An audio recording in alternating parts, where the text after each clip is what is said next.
السلام علیکم ورحمۃ اللہ وبرکاتہ۔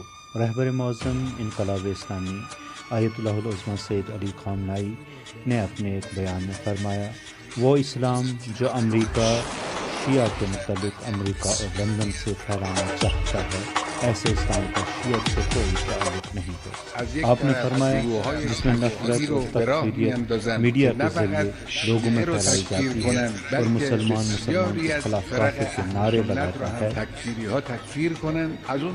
جس سے بہت سی ایجنسیوں کو موقع ملتا ہے کہ وہ مسلمین میں نفرت اور تفرقے کا بیج بوئیں۔ آپ نے فرمایا تمام مسلمین ایسے اداروں، ایسے خطیبوں، ذاکروں، مولویوں اور میڈیا سے ہوشیار رہیں جن کی سرپرستی امریکہ اور برطانیہ سے ہوتی ہے۔ اللہم صلی علی محمد و آل محمد۔